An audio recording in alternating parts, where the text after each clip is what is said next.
Hello বন্ধুরা, আজকে একটা নতুন রেসিপি নিয়ে চলে এসেছি। রেসিপিটি হলো কাঁচা পেঁপে দিয়ে পকোড়া।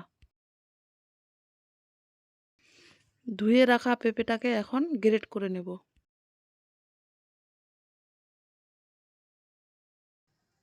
খুব সহজে গ্রেট করা হয়ে গেল। এখন পেঁয়াজ দিয়ে দিব, জল দেওয়ার কোনো প্রয়োজন নেই। আরও লঙ্কা কুচি দিয়ে দিলাম, আরও রসুন বাটা দিয়ে দিলাম, আরও আদা বাটা দিয়ে দিলাম, 4 চামচ আতপ চালের গুঁড়ো, আরও দিয়ে দিলাম 2 চামচ বেসন, 1 চামচ দিয়ে দিব হলুদ গুঁড়ো, 1 চামচ দিয়ে দিলাম লঙ্কা গুঁড়ো, 1 চামচ দিয়ে দিব জিরে গুঁড়ো,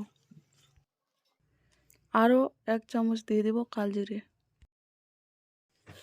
আরও 1 চামচ দিয়ে দিব গোলমরিচের গুঁড়ো, আরও 1 চামচ দিয়ে দিলাম চাট মশলা,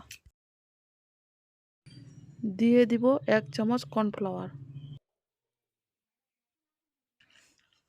স্বাদ মতো লবণ দিয়ে দিলাম। সবগুলো উপকরণ দেওয়ার পর এখন মেখে নেব।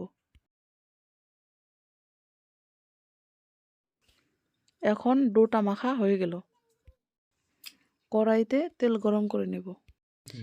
তেলটা গরম হয়ে গেছে, এখন পকোড়া শেপে দিয়ে দিব।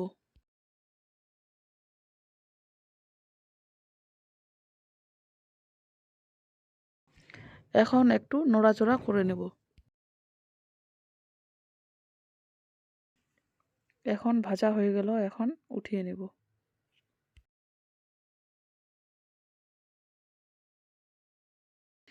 যদি রেসিপিটি ভালো লাগে লাইক, কমেন্ট, শেয়ার, সাবস্ক্রাইব করে দিবেন। ধন্যবাদ।